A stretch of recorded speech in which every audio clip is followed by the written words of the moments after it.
Hi hello నమస్తే. ఇప్పుడు ఒక ఏదో ఒక పల్లెటూరులో ఒక పూరింటికి నిప్పు పడిందనుకోండి. ఒక పూరిల్లు ఉంటాయి కదా పల్లెటూరులో.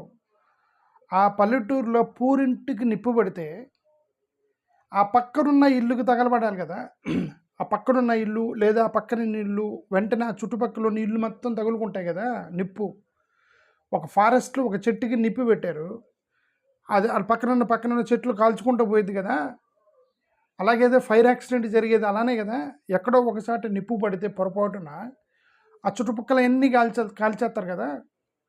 అలా కాకుండా ఇదిగో ఇక్కడ నిప్పేస్తే అక్కడ ఒక ఇల్లు తగలబడి, ఆ పక్కనున్న 2 ఇళ్ళకి ఏం గాకుండా మళ్ళీ మూడో ఇల్లు తగలబడి, దానికేం గాకుండా నాలుగో ఇల్లు తగలబడిందనుకో,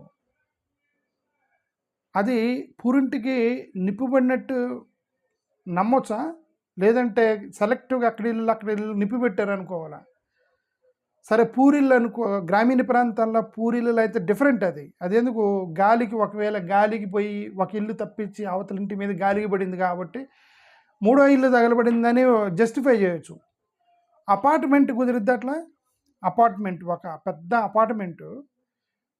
పెద్ద అపార్ట్‌మెంట్‌లో ఒక ఫ్లాట్ తగలబడితే, ఆ నెక్స్ట్ ఫ్లాట్‌కి ఏం కాకుండా మూడో ఫ్లాట్‌కి తగలబడిందనుకోండి. దానికేం కాకుండా ఆరో ఫ్లాట్‌కి తగలబడిందనుకో. అర్థం ఏంటి?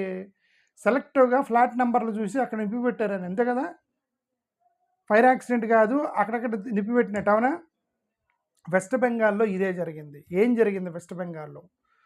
ఈవీఎంలు స్టోర్ చేసినటువంటి ఒక పెద్ద అపార్ట్మెంటు. ఆ అపార్ట్మెంట్‌లో అన్నీ వరుసన పక్క ఇళ్లలో వాళ్ళు ఈవీఎంలు పెట్టలా.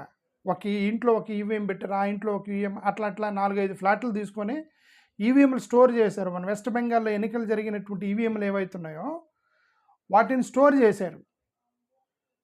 అంటే వరుసన పక్క ఇళ్ళన్నీ పెట్టలా.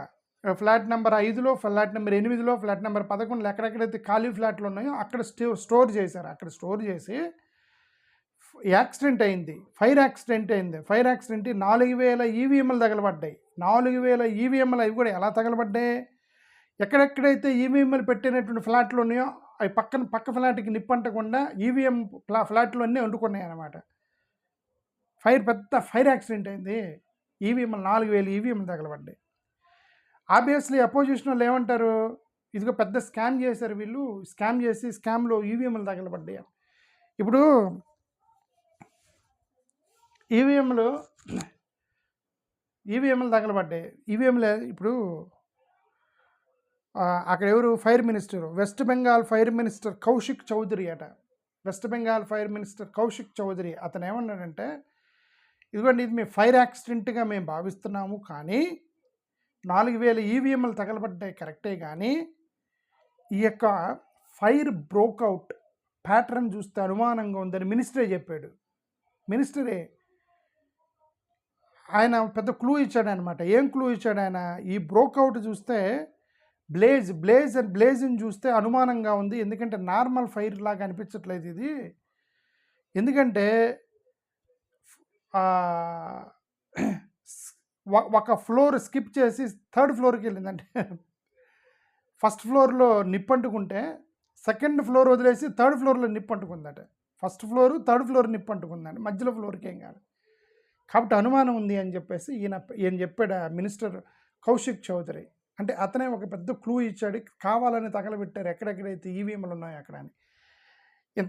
ఇంకెంతకన్నా ప్రూఫ్ ఏమైనా ఉందా? ఈవీఎంల మీద మ్యానిపులేట్ చేసి ఒకవేళ ఇవి గెలిచి ఉంటే దొరుకుతారని చెప్పి ఆ ఈవీఎంలని తగలబెట్టి ఉండొచ్చేమో. 4000 ఈవీఎంలు అంటే ఎన్ని నియోజకవర్గాలు మ్యానిపులేషన్ జరిగి ఉండొచ్చు అని అక్కడ అనుమానాలు లేపుతున్నారు అక్కడ. ఇప్పుడు ఫోరెన్సిక్ వాళ్ళందరూ వచ్చి ఎఫ్ఐఆర్ పెట్టి మేము జెన్యూన్గా మేము ఇన్వెస్టిగేషన్ చేస్తున్నాము, మాకే అనుమానం ఉంది, అలాగ 3 ఫ్లోర్ స్కిప్ అయ్యి ఫ్లోర్లు తగలబెట్టడం ఏంటి, ఏదో జరిగింది, మేము సీరియస్గా యాక్ట్ చేస్తున్నాము, సీరియస్గా ఇన్వెస్టిగేట్ చేస్తున్నామని మభ్యపెట్టడమే. వాళ్ళే సిఐడి ఆఫీసర్ లాగా, ఐపీఎస్ ఆఫీసర్ లాగా వాళ్ళే వచ్చేసి నో ఇక్కడ చాలా పెద్ద క్రైమ్ జరిగింది, మనమే పట్టుకోవాలని అక్కడ హడావుడి చేస్తే ఓహో నిజమే కావాలని జెన్యూన్ కావాలని అనుకుంటారు కదా. ఇప్పుడు హడావుడి జరుగుతుంది వెస్ట్ బెంగాల్లో. ఆ హడావుడి జరుగుతుంది వెస్ట్ బెంగాల్లో. 4000 ఈవీఎంలు ఉన్న 2 ఫ్లాట్లు తగలబెట్టి మధ్యలో ఫ్లాట్ వదిలేసి ఫస్ట్ ఫ్లోర్ థర్డ్ ఫ్లోర్ తగలబెట్టారట. అలాంటిది ఏదో జరిగింది. ఓకే. టైమింగ్ ఏంటి? మొన్న ఐదు ఎన్నికలు అయిపోయింది. ఆ ఎన్నికల్లో వాడిని ఈవీఎంస్ ఎత్తేసారు. భారీగా భారీగా ఓడిపోయింది టీఎంసీకి సంబంధించినటువంటి మమతా బెనర్జీ. సర్వేలు మొత్తం గెలుస్తారన్నారు. గెలుస్తామంటే పాపం భారీగా ఓడిపోయింది. ఏం జరిగింది ఇక్కడ? ఈవీఎంలు ఏం చేశారు అనేది ఒక పెద్ద అనుమానం వచ్చేసింది జనాల మొత్తానికి. సో ఇయన్నీ కూడా ఈవీఎం హ్యాండ్లింగు, స్టోర్ రూమ్ మీద పెద్ద అనుమానాలు ఉన్నాయి. గతంలో చూస్తే ఇక్కడ 2 ఇంపార్టెంట్ చూడాలి. ఒకటేంటంటే ఆ ఫైర్ యాక్సిడెంట్‌లో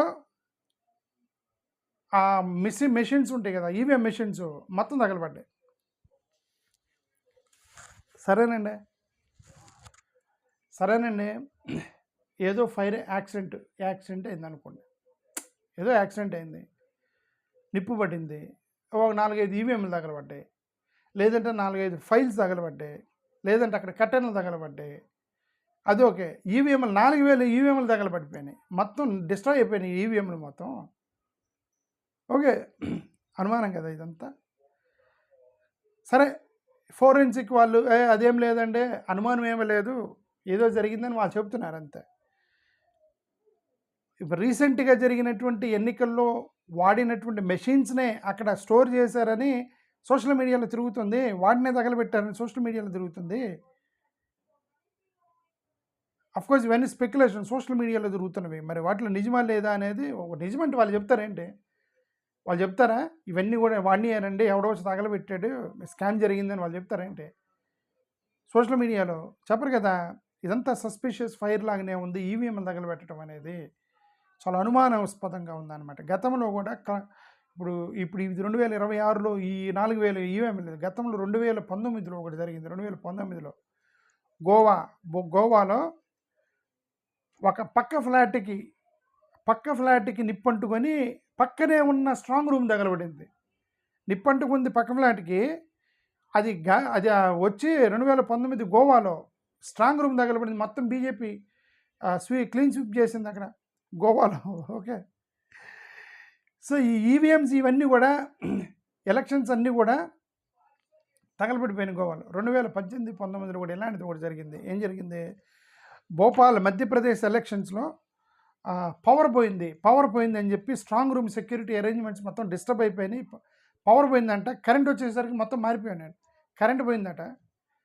కరెంట్ వచ్చి చూసేసరికి మొత్తం ఎక్కడెక్కడ పడిపోయాయి. అంటే కరెంట్ తీసేసి ఏం చేశారు అని అట్లాంటిది ఏదో జరిగిందనమాట. ఇదేంటండి, ఆంధ్రప్రదేశ్లో వీళ్ళందరూ వెళ్ళి ఈవీఎంలు వీవీప్యాట్లు చెక్ చేయమంటే లేదు, మేము తగలబెట్టేసినాము, ఆల్రెడీ పెట్టేసాము, కుదరదు, కోర్టుకేసారు, కోర్టులు కుదరదు. డెమోక్రసీని కాపాడాల్సిన కోర్టులు కూడా చాలా ఆశ్చర్యంగా జడ్జిమెంట్లు ఇచ్చిన ఈ ఈవీఎంలకు సంబంధించి ప్రజాస్వామ్యాన్ని కాపాడాల్సినటువంటి కోర్టులు కూడా తీర్పులు చాలా ఆశ్చర్యం వేస్తుంది.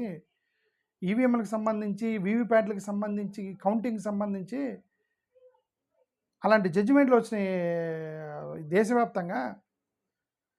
ఈ ఈవీఎంస్ని